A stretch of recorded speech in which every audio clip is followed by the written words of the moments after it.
News টুডেতে আপনাদেরকে স্বাগত। আমি দিক দেখে নিচ্ছি এই মুহূর্তের বিশেষ খবর। আগে ভেবেছিলাম 180 আসনে জিতবে বিজেপি, এখন মনে হচ্ছে, কি বললেন রাহুল গান্ধী, আমরা শুনবো। রাহুল গান্ধী বলেছেন এই নির্বাচন আদর্শের নির্বাচন। একদিকে আরএসএস এবং বিজেপি সংবিধান এবং গণতান্ত্রিক ব্যবস্থাকে ধ্বংস করার চেষ্টা করছে, অন্যদিকে ইন্ডিয়া জোট এবং কংগ্রেস পার্টি গণতন্ত্রকে রক্ষা করার চেষ্টা করছে। নির্বাচনে তিনটি বড় ইস্যু আছে, এর মধ্যে বেকারত্ব সবচেয়ে বড় ইস্যু, এছাড়া মুদ্রাস্ফীতি দ্বিতীয় বৃহত্তম ইস্যু। কিন্তু বিজেপি বিভ্রান্তি তৈরি করতে ব্যস্ত। প্রধানমন্ত্রী বা বিজেপি কেউই ওই দু বিষয়ে কথা বলেন না। এদিকে বিজেপি এবার কটা আসনে জিতবে বলে রাহুল মনে করেন। কংগ্রেস নেতা বলেন, আমি সাধারণ আসন সংখ্যা নিয়েও কোনো ভবিষ্যৎবাণী করি না, তবে 15-20 দিন আগে আমি ভাবছিলাম বিজেপি প্রায় 180টি আসনে জিততে পারে গোটা দেশে। তবে এখন আমার মনে হচ্ছে বিজেপির আসন সংখ্যা 150-এ নেমে আসতে পারে। আমরা প্রায় সব রাজ্য থেকেই গ্রাউন্ড রিপোর্ট পাচ্ছি, সেখানে আমাদের উন্নতির ইঙ্গিত মিলছে। আমরা উত্তরপ্রদেশেও ভালো ফলাফল করব। এদিকে সাম্প্রতিক সময় মোদির একটি সাক্ষাৎকার নিয়ে রাহুল গান্ধী বলেন, কয়েকদিন আগে প্রধানমন্ত্রী এক সংবাদ সংস্থাকে দীর্ঘ সাক্ষাৎকার দিয়েছে। এটি স্ক্রিপ্টেড ছিল, কিন্তু এটি ফ্লপ শো ছিল। এতে নির্বাচনী বন্ড ব্যাখ্যা করার চেষ্টা করেন প্রধানমন্ত্রী। প্রধানমন্ত্রী বলেছেন, নির্বাচনী বন্ড ব্যবস্থা আনা হয়েছে স্বচ্ছতার জন্য, রাজনীতি পরিষ্কার করার জন্য। যদি এটা সত্যি হয় তাহলে কেন এই ব্যবস্থা সুপ্রিম কোর্ট বাতিল করল? রাহুলের কথায়, আপনি যদি স্বচ্ছতা আনতে চান তাহলে যারা বিজেপিকে টাকা দিয়েছেন তাদের নাম কেন লুকিয়ে রাখলেন? আর যে তারিখে তারা আপনাকে টাকা দিয়েছে সেই তারিখগুলো আপনি কেন লুকিয়ে রেখেছিলেন? এটি বিশ্বের সবচেয়ে বড় চাঁদাবাজির স্কিম। ভারতের সমস্ত ব্যবসায়ীরা এটি বোঝেন এবং জানেন, এবং প্রধানমন্ত্রী যতই ব্যাখ্যা দিতে চান না কেন তাতে কোনো পার্থক্য হবে না, কারণ সারা দেশ জানে প্রধানমন্ত্রী দুর্নীতির চ্যাম্পিয়ন। মোদী সরকারকে তোপ দেখে রাহুল বলেন, গত 10 বছরে প্রধানমন্ত্রী মোদী নোট বাতিলের মাধ্যমে ভুল জিএসটি প্রয়োগ করে এবং আদানির মতন বড় ধনকুবেরদের সমর্থন করে কর্মসংস্থান সৃষ্টির ব্যবস্থাকে নষ্ট করে দিয়েছে। আমরা সরকারে এলে সবার প্রথম কাজ হবে আবার কর্মসংস্থানকে শক্তিশালী করা। এর জন্য আমরা আমাদের ঘোষণাপত্রে 23টি ধারণা দিয়েছি। এদিকে কংগ্রেস নেতা আরও বলেন, আমরা সিদ্ধান্ত নিয়েছি যে আমরা উত্তরপ্রদেশের সমস্ত স্নাতক এবং ডিপ্লোমাধারীদের শিক্ষানবিশের অধিকার দেব, প্রশিক্ষণ হবে, এবং আমরা তরুণদের ব্যাংক অ্যাকাউন্টে প্রতি বছর 1 লাখ টাকা করে জমা দেব, এবং আমরা 1 কোটি যুবককে এই অধিকার দিচ্ছি। আমরা পেপার ফাঁসের ক্ষেত্রেও আইন করব। एक तरफ आरएसएस और बीजेपी जो संविधान है, लोकतांत्रिक सिस्टम है, उसको खत्म करने की कोशिश कर रही है, और दूसरी तरफ इंडिया गठबंधन कांग्रेस पार्टी संविधान को, लोकतंत्र को डिफेंड करने की कोशिश कर रही है, उसकी रक्षा कर रही है। चुनाव में 2-3 बड़े मुद्दे हैं। सबसे बड़ा बेरोजगारी, दूसरे नंबर पर महंगाई, भागीदारी। मगर बीजेपी 24 घंटा डिस्ट्रैक्शन करने में लगी रहती है।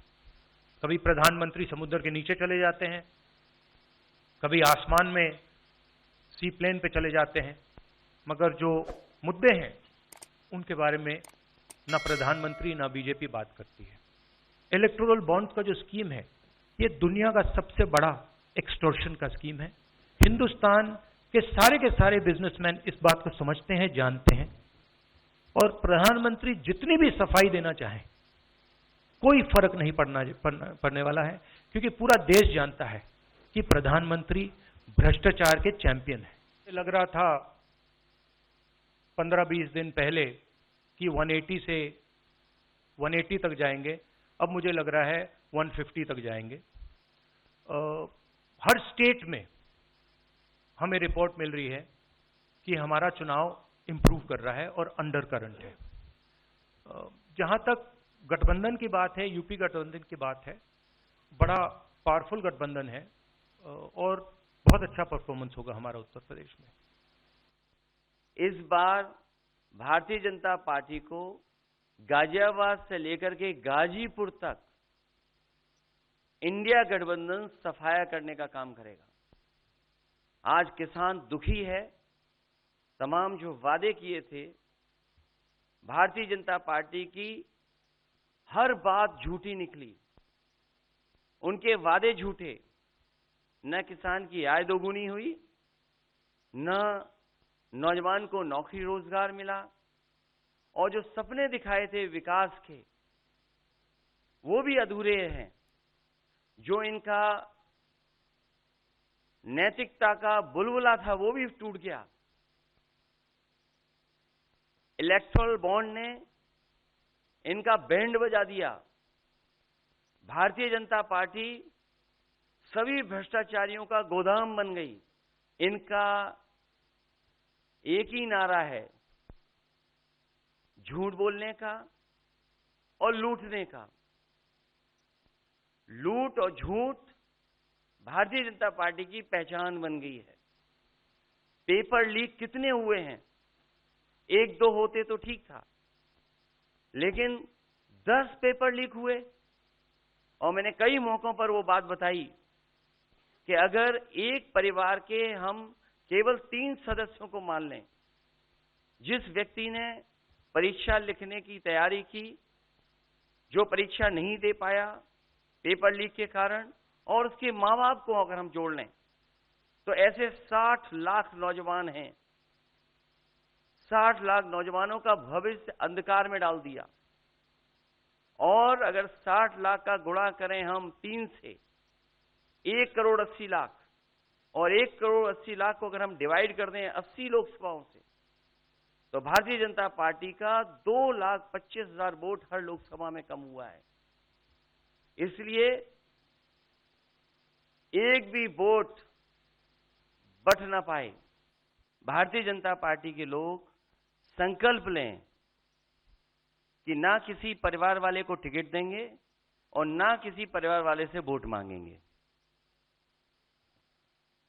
और गाजियाबाद में कार्यक्रम इसलिए किया है क्योंकि हम दोनों लोगों ने संकल्प लिया है। वो तो इंडिया गठबंधन का नाम भी ठीक से नहीं ले पाते हैं। INDIA तो इंडिया होता है, इंडी कब से हो गया? यहां से सफाया होगा गाजीपुर तक। जो 14 में आए थे वो 24 में चले जाएंगे। और यूपी वाले स्वागत भी अच्छा करते हैं। और इस बार तो ढोल नगाड़ा और सब कुछ की तैयारी है। इस बार विदाई भी बहुत शानदार होने जा रही है। High news network. 180 আসনের থেকেও কম আসনে আটকে যাবে বিজেপি। উত্তরপ্রদেশের সাহারানপুরে ভোটের প্রচারে গিয়ে তোপ দাগলেন প্রিয়াঙ্কা গান্ধী। সংবাদ মাধ্যমকে প্রধানমন্ত্রীর দেওয়া সাক্ষাৎকার নিয়েও মুখ খুললেন কংগ্রেসের সাধারণ সম্পাদক। লোকসভা নির্বাচন শুরু হতে আর মাত্র কয়েক মুহূর্ত বাকি। তারপরেই বুথে বুথে ভোটারদের লাইন, আর জুন মাসের 4 তারিখের জন্য অপেক্ষা শুরু। 7 দফায় দেশের 543 আসনে ভোট। তার আগে ভারত জুড়ে সব রাজনৈতিক দল প্রচারের ঝড় তুলেছে। উত্তরপ্রদেশের সাহারানপুরে প্রচারে গিয়ে বিজেপির বিরুদ্ধে তোপ দাগলেন ভারতের জাতীয় কংগ্রেসের সাধারণ সম্পাদক প্রিয়াঙ্কা গান্ধী। কটাক্ষের নিশানা করলেন প্রধানমন্ত্রীকেও। मोदी जी भाजपा के नेता बेरोजगारी की बात नहीं कर रहे हैं, महंगाई की बात नहीं कर रहे हैं, जो असली समस्याएं किसानों की, महिलाओं की, उनके बारे में बात ही नहीं हो रही है। बात इधर उधर की ध्यान भटकाने के लिए हो रही है। इसलिए मैं जहां भी जाती हूं मैं कहती हूं, ये चुनाव आप अपने लिए लड़िए। आप इस चुनाव को अपने मुद्दों के बारे में बनाइए। आपको उनसे पूछना चाहिए था कि उनके जो नेता हैं हर जगह जाके ये क्यों कह रहे हैं कि संविधान को बदलने वाले हैं।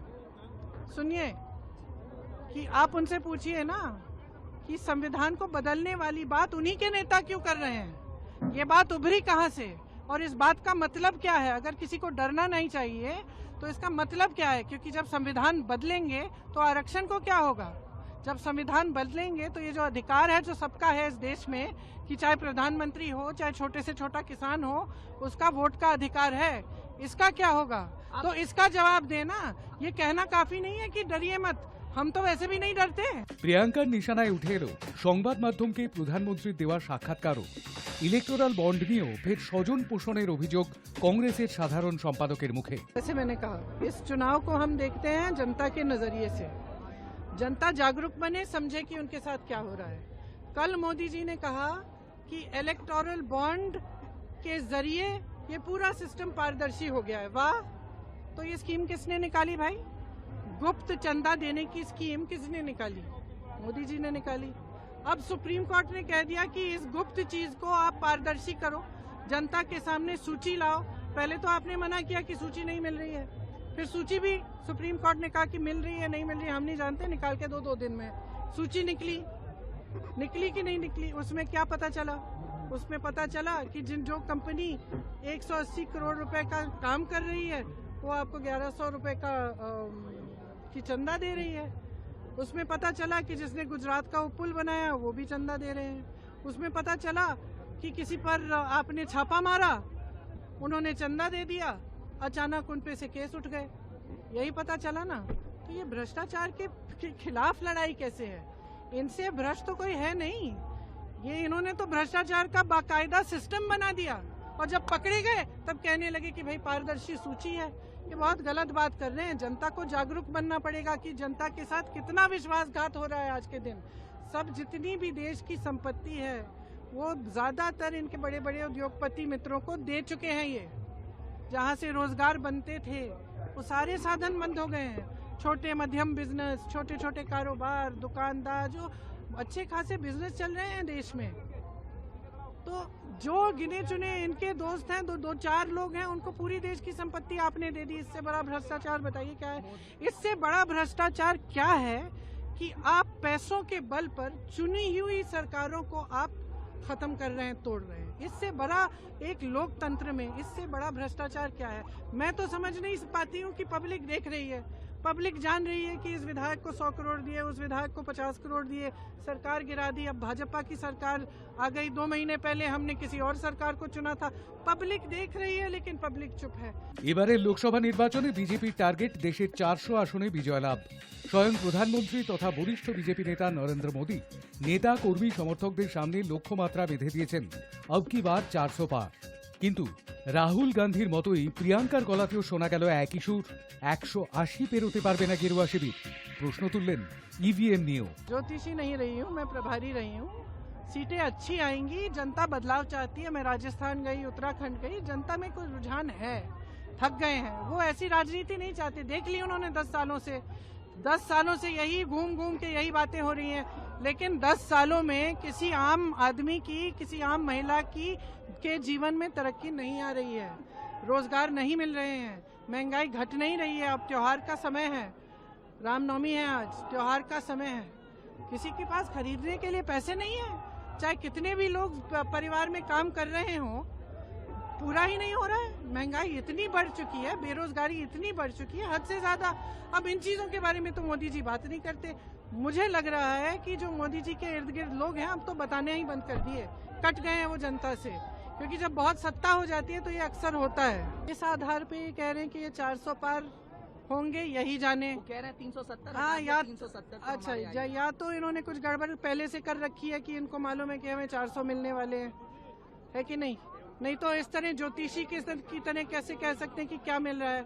हम इतना कह सकते हैं कि अगर इस देश में आज के दिन ऐसा चुनाव हो जिसमें कोई गड़बड़ी नहीं हो, जिसमें ईवीएम में कोई गड़बड़ी नहीं है, तो मैं दावे के साथ कह सकती हूँ ये 180 से ज्यादा सीट नहीं ले सकते, उससे भी कम लेंगे। প্রধানমন্ত্রী ও বিজেপির দিকে একের পর এক তীর নিক্ষেপ করলেও আইএনডিআই এর জোট নিয়ে তেমন কিছু শোনা যায়নি এদিন কংগ্রেসের সাধারণ সম্পাদক প্রিয়াঙ্কা গান্ধীর মুখে।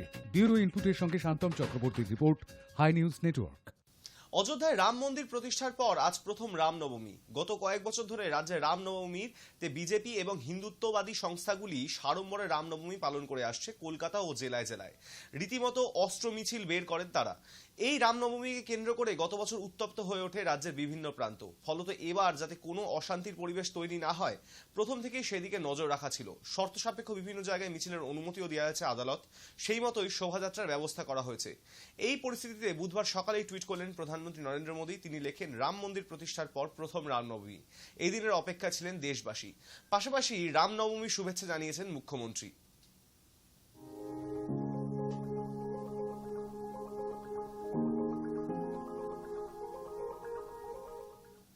এবছর রামনবমীর বিশেষ তাৎপর্য রয়েছে, কারণ রাম মন্দিরে রামলালার প্রাণ প্রতিষ্ঠার পর এটাই প্রথম রামনবমী। সেখানে সম্পন্ন হয়েছে রামলালার দিব্য অভিষেকও। বুধবার রামনবমী। এবারে রামনবমী যেন একেবারেই অন্যরকম। আসলে মাস কয়েক আগে রাম মন্দিরে রামলালার প্রাণ প্রতিষ্ঠার পর এটাই প্রথম রামনবমী। তাই গোটা দেশের চোখ অযোধ্যার দিকে। সেখানে নেমেছে ভক্তের ঢল। সম্পন্ন হয়েছে রামলালার দিব্য অভিষেক। সকাল 11:58 থেকে 12:03 পর্যন্ত রামলালার কপাল উজ্জ্বল ছিল সূর্য তিলকে। আইআইটি রুরকির বিজ্ঞানীরা সূর্য তিলকের জন্য একটি বিশেষ অপটো মেকানিক্যাল সিস্টেম তৈরি করেছেন। দুপুর 12টার একটু আগে মন্দিরের উপরের তলায় ইনস্টল করা একটি আয়নায় সূর্যের আলো পড়লে তা ঠিক 90 ডিগ্রিতে একটি পাইপের মাধ্যমে প্রতিফলিত হয়ে এসে রামলালার কপালে পড়বে। নলের অন্য প্রান্তে দ্বিতীয় আয়না রাখা। এই আয়না ব্যবহার করে সূর্যের রশ্মিকে আবারও প্রতিফলিত করানো হয়। এরপরে এটি পিতলের নলের সাহায্যে আবারও 90 ডিগ্রিতে প্রতিফলিত করানো হয়েছে। শ্রী রামচন্দ্র সূর্য বংশে জন্ম নেন। পরবর্তীকালে রাজা রঘুর নাম অনুসারে রঘুবংশ নামেও পরিচিত ছিলেন দশরথের বংশধরেরা। আর সেই কারণে রামনবমীতে রামলালার কপালে শোভা পেল বিশেষ সূর্য তিলক। 500 বছর পর এই প্রথমবার রাম মন্দিরে রামচন্দ্রের জন্মোৎসব পালন হচ্ছে। স্বাভাবিকভাবেই ভক্তদের উৎসাহ উদ্দীপনা তুঙ্গে। মঙ্গলবার 3:30 নাগাদ ব্রাহ্ম মুহূর্তে শুরু হয়েছে রামনবমীর উদযাপনের প্রক্রিয়া। তবে ভিড় নিয়ন্ত্রণ করার জন্য 19 এপ্রিল পর্যন্ত ভিআইপিদের প্রবেশ নিষিদ্ধ করা হয়েছে। বড় পর্দায় চলবে লাইভ স্ক্রিনিং। বন্ধ করে দেওয়া হয়েছে স্পেশাল পাস দেওয়াও। কোনোভাবেই যাতে ভিড় নিয়ন্ত্রণের বাইরে চলে না যায় তাই এই পদক্ষেপ করা হয়েছে। Hi news network. মুখ্যমন্ত্রীকে আক্রমণ করে আবার বেলাগাম মন্তব্য দিলীপ ঘোষের। লোকসভা নির্বাচন যত এগিয়ে আসছে তত বেলাগাম মন্তব্য প্রকাশ্যে আসছে, আর তা থেকে কেউই বাদ যাচ্ছেন না। আগামী 19 এপ্রিল প্রথম দফার লোকসভা নির্বাচন হবে। বাংলার 3টি জেলায় তা হবে, কোচবিহার, জলপাইগুড়ি এবং আলিপুরদুয়ার। এই আবহে গত বৃহস্পতিবার চালসায় মুখ্যমন্ত্রীর কনভয়কে দেখে চোর চোর স্লোগান দেয়া হয়। তা নিয়ে মঙ্গলবার জলপাইগুড়ির সভা থেকে সুর চড়ান মমতা বন্দ্যোপাধ্যায়। তিনি বলেন, আমার গাড়ি দেখে ওরা চোর বলেছে, সেদিন ওদের জিভ টেনে ছিঁড়ে নিতে পারতাম, ভোট বলে কিছু বলিনি। আর মুখ্যমন্ত্রীর এই মন্তব্যের প্রেক্ষিতে পাল্টা আবার বেলাগাম মন্তব্য করলেন বর্ধমান দুর্গাপুরের বিজেপি প্রার্থী দিলীপ ঘোষ। যা নিয়ে এখন জোর চর্চা শুরু হয়েছে। বুধবার দুর্গাপুরের সড়কডাঙ্গা মাঠে প্রাতঃভ্রমণে যান দিলীপ ঘোষ, আর সেখানে গিয়েই মুখ্যমন্ত্রীর বিরুদ্ধে বেলাগাম মন্তব্য করেন তিনি। একই সঙ্গে তৃণমূল কংগ্রেসের নেতা মন্ত্রীদের আক্রমণ করেন দিলীপ। নির্বাচন কমিশনকেও রেয়াত করেননি তিনি। এমনকি রামনবমীতে একই মেজাজে তাকে দেখা যাবে বলে হুঙ্কার ছাড়েন দিলীপ ঘোষ। সুতরাং আজ সকাল থেকেই তার মন্তব্য নিয়ে ব্যাপক প্রভাব পড়তে শুরু করেছে রাজ্য রাজনীতিতে। দিলীপ ঘোষ বলেন, নির্বাচন কমিশনকে মেশো বলেছিলাম বলে ওদের পেট খারাপ হয়ে গিয়েছিল, এখন ওরা পুতুল বলছে। সেটা ভালো লাগছে? কে কার পুতুল বোঝা যাবে। ওরা সকাল থেকে গালিগালাজ করেন রাজ্যপালকে, আর প্যাঁচে পড়লেই চাচা প্রাণ বাঁচা। এরা হচ্ছে শক্তের ভক্ত, নরমের জম, যে টাইট দেবে তার কাছে গড়াগড়ি দেবে। এরপরে জিভ টেনে ফেলার মন্তব্যের বিরুদ্ধে আক্রমণ করতে গিয়ে বেলাগাম হয়ে পড়লেন দিলীপ ঘোষ। তার বক্তব্য, জিভ টেনে ছিঁড়বেন সেদিন চলে গিয়েছে, কিছুই ছিঁড়তে পারবেন না। এবার মানুষের যা করার সব করবে। জুতো, লাঠি, ঝাঁটা দেখাচ্ছে আপনাদের নেতাদের। মমতা বন্দ্যোপাধ্যায়কেও এটা শেষ জীবনে দেখতে হচ্ছে। পাপীদের নিয়ে রাজত্ব চালাচ্ছেন, তাই অপমান সহ্য করতে হচ্ছে। উনি অবসর নিন। মমতা বন্দ্যোপাধ্যায়ের জেলটাই বৃদ্ধাশ্রম হবে। আগেও দিলীপ ঘোষ বাংলার মুখ্যমন্ত্রীকে নজিরবিহীন ভাষায় মন্তব্য করেছিলেন, তার জন্য নির্বাচন কমিশন সেন্সর করেছিল। এবার আবার কিছুই ছিঁড়তে পারবেন না বলে অশ্লীল ইঙ্গিত করেছেন বলে মনে করা হচ্ছে। রামনবমীতে কি পুরনো ছন্দে অস্ত্র হাতে দিলীপ ঘোষকে দেখা যাবে? প্রশ্ন শুনেই দিলীপ ঘোষের প্রতিক্রিয়া, পুরনো নতুন বলে কিছুই নেই। দিলীপ ঘোষ একই ছন্দে থাকে, আপনারা জানেন সেটা। গত বৃহস্পতিবার জলপাইগুড়ির চালসায় সভা ছিল মমতা বন্দ্যোপাধ্যায়। সেখানে যাওয়ার সময় তার কনভয় দেখে চোর চোর স্লোগান দেওয়া হয়। মমতা বন্দ্যোপাধ্যায় খুব ঠান্ডা মাথায় পরিস্থিতি সামাল দিয়ে হাসি মুখে মানুষজনের সঙ্গে শুভেচ্ছা বিনিময় করে চলে যান। আর মঙ্গলবার জলপাইগুড়ির সভা থেকে মমতা বন্দ্যোপাধ্যায় বলেন, আমার গাড়ি দেখে ওরা চোর বলেছে, সেদিন ওদের জিভ টেনে ছিঁড়ে নিতে পারতাম, ভোট বলে কিছু বলিনি। আমি নরেন্দ্র মোদী বা অমিত শাহ নই। ওরা বলে চুনচুনকে জেলে পাঠাবো, উল্টো করে ঝুলিয়ে দেব, ওই ধরনের কথা আমি বলবো না। জিভ টেনে নিতে পারলেও সেটা করবো না। আমি জিভ টেনে নেওয়ার কথা বলবো না। এ তো মোদী বলে चुन चुन के देख लेंगे, चुन चुन के सबको जेल में भर देंगे। যদি আপনি জিততেন তাহলে কি কথা বলতেন? নিশ্চয়ই বলতেন না। এ কথা শোভা পায় না। যদি করতাম করতে পারতাম, কিন্তু আমি করবো। বোঝাই যাচ্ছে কি ধরনের মানসিকতার মহিলা উনি। লোকের জিভ ছিঁড়ে নেবেন, ওনাকে চোর বলছে বলে। चोर बोलने बोलें, अली गली में चोर है, बीजेपी चोर है, अली गली में चोर है, वॉशिंग मशीन में चोर है, सीबीआई का साथ मिले हैं, क्यों? अली गली में बीजेपी का चोर है। মুখ্যমন্ত্রীকে যদি কেউ চোর চোর বলে স্লোগান দেন, মুখ্যমন্ত্রীর উচিত আয়নার সামনে গিয়ে নিজেকে দেখা যে ওর মধ্যে আসলে শিবু, শাহজাহান, অনুব্রতরা ফুটে বেরোচ্ছে। এই মনোভাবটা যদি না থাকে তাহলে উনি কি পারেন? উনি জিভ টেনে ছিঁড়ে ফেলতে পারেন। মুখ্যমন্ত্রী জিভ টেনে ছিঁড়ে ফেলেছেন অনেকের, বহু মানুষ সর্বশান্ত হয়েছে মুখ্যমন্ত্রীর অপরাধের জন্য। মুখ্যমন্ত্রী জিভ টেনে ছিঁড়ে ফেলতে পারেন, এই কথাটা বলার জন্য মুখ্যমন্ত্রীর বিরুদ্ধে পুলিশের অ্যাকশন হওয়া উচিত। এই রায়গঞ্জ এলাকার হাজার হাজার মানুষ সারদা চিটফান্ডের শিকার হয়েছে। সেই সারদা কোম্পানির সঙ্গে যুক্ত ব্যক্তিরা 23 কোটি টাকা মমতা ব্যানার্জির ইলেকটোরাল বন্ডে চাঁদা দিয়েছে।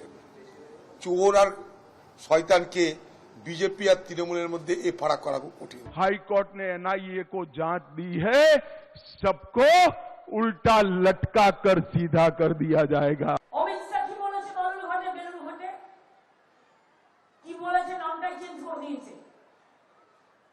বলেছে উপরে মাথা থাকবে, এই উপরে পা আর মাথায় सबको लेफ्टे देंगे। আমি বললাম लोकतंत्र में जनता तुमको झटके देंगे, तुमको झटका देंगे, तैयार থাকো। Hi news network. ঘাটালে পুজো দিয়ে জয় শ্রীরাম ধ্বনি তুললেন দেব। হিরণ বললেন, হিন্দু হিসেবে আমি লজ্জিত। রামনবমীতে পুজো দিয়েও তৃণমূল প্রার্থী দেবকে এক হাত নিলেন ঘাটালের তার চিরপ্রতিদ্বন্দ্বী হিরণ চট্টোপাধ্যায়। তার অভিযোগ, রাজনীতির জন্য ধর্মকে ব্যবহার করেছে তৃণমূল, এই জন্য হিন্দু হিসেবে লজ্জিত তিনি।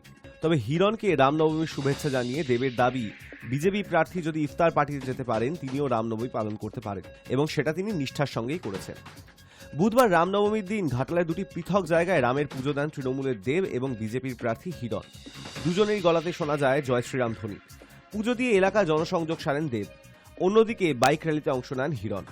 ঘাটালের কুশপাতা এলাকায় পুজো দিয়ে দেব বলেন, আজ কাউকে কটাক্ষ করতে চাই না, আজ হিরণকেও শুভেচ্ছা জানালাম।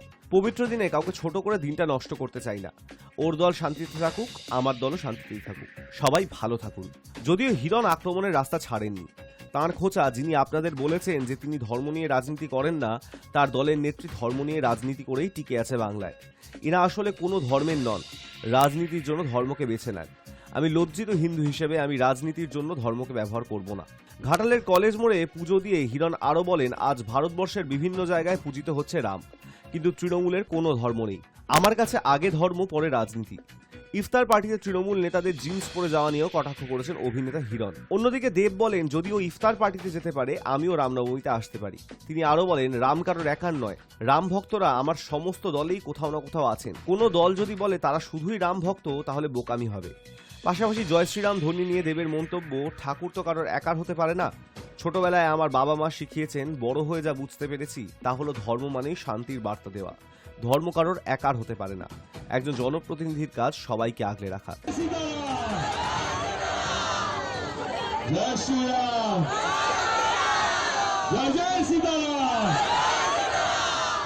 High news network. ভোটের সময় নিজের বুথ এলাকার বাইরে যেন বেরোতে না পারেন উত্তরবঙ্গ উন্নয়ন মন্ত্রী উদয়ন গুহ। নির্বাচন কমিশনের কাছে আর্জি নিশীথ প্রামাণিকের। উত্তরবঙ্গ উন্নয়ন মন্ত্রী উদয়ন গুহ যেন ভোটের সময় নিজের বুথ এলাকার বাইরে বেরোতে না পারেন। নির্বাচন কমিশনের কাছে এই মর্মে আর্জি জানিয়েছেন কেন্দ্রীয় স্বরাষ্ট্র প্রতিমন্ত্রী তথা কোচবিহারের বিজেপি প্রার্থী নিশীথ প্রামাণিক। যদিও রাজ্যের মন্ত্রী উদয়ন গুহ পাল্টা নিশীথের বিরুদ্ধে অভিযোগ করেছেন। তার দাবি, তিনি নিজেই আক্রান্ত হচ্ছেন। কমিশনকে দেওয়া চিঠিতে নিশীথ জানিয়েছেন, আপনারা জানেন যে উদয়ন গুহ যাবতীয় গুন্ডামির মূল। নির্বাচনী আদর্শ আচরণবিধি চালু হয়ে যাওয়া সত্ত্বেও প্রশাসনের অনুমতি ক্রমে করা র্যালিতেই আমাকে দুবার আক্রমণ করেছেন। 2021 সালের বিধানসভা ভোটের পর অশান্তির প্রসঙ্গ উদাহরণ হিসেবে তুলে ধরেছেন কেন্দ্রীয় স্বরাষ্ট্র প্রতিমন্ত্রী। তিনি জানান, ভোট পরবর্তী হিংসা নিয়ে জাতীয় মানবাধিকার কমিশনের রিপোর্টে উদয়নের নামের উল্লেখ ছিল। উদয়নের হেড স্পিচ বা ঘৃণা ভাষণের জন্য বিজেপি কর্মীদের উপর হামলা হচ্ছে এবং তৃণমূল আশ্রিত দুষ্কৃতীদের হিংসায় উদ্বুদ্ধ করছেন উদয়ন গুহ। এমনকি চিঠিতে নিশীথ উদয়ন সম্পর্কে লিখেছেন, উনি তৃণমূলের দুষ্কৃতীদের মধ্যে ঘৃণা ভাষণের জন্য বিখ্যাত। নিশীথের অভিযোগ, উদয়নের বিধানসভা এলাকা দিনহাটায় একনায়কতন্ত্র কায়েম করেছে উত্তরবঙ্গ উন্নয়ন মন্ত্রী। ভোটের সময় তার গতিবিধি নিয়ন্ত্রণ না করলে সুষ্ঠু এবং শান্তিপূর্ণভাবে ভোট হবে না। ভোটের নির্ঘণ্ট ঘোষণার পর থেকেই উদয়ন বিজেপি কর্মীদের নানা রকমভাবে অসুবিধায় ফেলেছেন। তাই আগামী 19 মে কোচবিহার লোকসভায় ভোটের দিন উদয়নের গতিবিধি বেঁধে দেওয়া হোক তার বুথের মধ্যেই। অন্যদিকে কমিশনকে পাঠানো নিশীথের এই চিঠি প্রসঙ্গে তীব্র কটাক্ষ করেছেন উদয়ন গুহ। তার দাবি, ভোট ঘোষণার পর থেকেই তাকে একাধিকবার আক্রান্ত হতে হয়েছে। তার উপর হামলা হয়েছে। উদয়নের মন্তব্য, আসলে নিশীথের পায়ের তলা থেকে মাটি সরে গিয়েছে, সেটা বুঝে এখন এমন অবান্তর সমস্ত অভিযোগ করছেন। সব মিলিয়ে ভোটের আগে কোচবিহারের রাজনৈতিক শিবিরে উত্তাপ তৈরি হয়েছে। Hi news network. কলকাতা হারতেই গম্ভীরদের সাজঘরে শাহরুখ, কবির খান কতটা ধমক দিলেন শ্রেয়াসদের। দল 223 রান তুলেও হেরেছে। জয়ের স্মরণীতে থাকা কলকাতা নাইট রাইডার্সকে ইডেনের মাটিতেই হারের জ্বালা সহ্য করতে হয়েছে জশ বাটলারের জন্য। এমন হারের পর যে কোনো দলের কাঁধ ঝুঁকে যাওয়া স্বাভাবিক, কিন্তু সেই দলের মালিক যদি শাহরুখ খান হন তাহলে তো তিনি দলকে দমে যেতে দেবেন না। চাক দে ইন্ডিয়ার কবির খানকে বাস্তবে দেখা গেল নাইটদের সাজঘরে। মেন্টর গম্ভীরকে পেপটক দিলেন শাহরুখ। রাজস্থান রয়্যালসের বিরুদ্ধে হারের পর কলকাতার সাজঘরে যান শাহরুখ। সেখানে তিনি ক্রিকেটারদের উদ্দেশ্যে বলেন, জীবনে এমন কিছু দিন আসে যেদিন আমাদের হারার কথা নয়, বিশেষ করে খেলার ক্ষেত্রে। আবার এমনও কিছুদিন আসে যেদিন আমাদের জেতার কথা নয়, কিন্তু সেই দিনগুলোতেই উল্টোটা হয়। আজ তেমন একটা দিন, আমাদের হারার কথা ছিল না, তবু আমরা হেরে গিয়েছি। এই হারের ফলে আইপিএল এর লিগ তালিকায় 1 নম্বর জায়গাটা ধরে রাখলো রাজস্থান, কলকাতা রয়ে গেল 2 নম্বরে। তা নিয়ে মন খারাপ করতে বারণ করলেন কেকেআরের অন্যতম মালিক শাহরুখ। তিনি বলেন, আমাদের গর্ব করা উচিত, কেউ ভেঙে পড়ো না, দুঃখ পেও না। এই সাজঘরে আমরা যখনই আসি মাথা উঁচু করে আসি, আজও মাথা উঁচু করেই থাকবো। সব থেকে বড় জিনিস হচ্ছে ইতিবাচক থাকা, সকলের মধ্যে সেটা ধরে রাখতে হবে। এরপরই মেন্টর গম্ভীরকে আলাদা করে পেপটক দেন শাহরুখ। তিনি গম্ভীরকে বলেন, দুঃখ পেও না, আমরা আবার জিতবো, ঠিক ফিরে আসবো আমরা। ঈশ্বর আমাদের জন্য এই হার লিখে রেখেছিলেন। রিঙ্কু যেমন বলে, ঈশ্বরের নিশ্চয়ই আমাদের জন্য আরো ভালো কোনো পরিকল্পনা আছে। সকলকে ধন্যবাদ। গম্ভীরও বলেন যে দল ভেঙে পড়বে না, আগামী দিনে তারা অবশ্যই জিতবেন। There are days in our lives, in sports especially, when we don't deserve to lose, and there are days also when we don't deserve to win. But days are like that, which turn things around. I think today we didn't deserve to lose. I think all of us played extremely well. We have to be very, very proud of ourselves. Please don't feel sad or down. Feel as happy as we feel whenever we come to this changing room, and we are on a high. So maintain the high. The main thing is the energy in all of us. And I think we have great energy on the field. We have lovely energy here, and personally also everybody is bonding together. So please continue so. All the best. Honestly, it's a very proud day the way we all play. I think all of us, I won't take individual names, they'll be taking. And Gigi, you don't feel that. We'll all be bouncing back, and it's God's plan for today, as Rinku says, but we'll be back with more and better God's plan. Thank you everyone. God bless you. Hi news network. News today এখন এই পর্যন্তই। দেখুন high news, নির্ভীক, নিরপেক্ষ।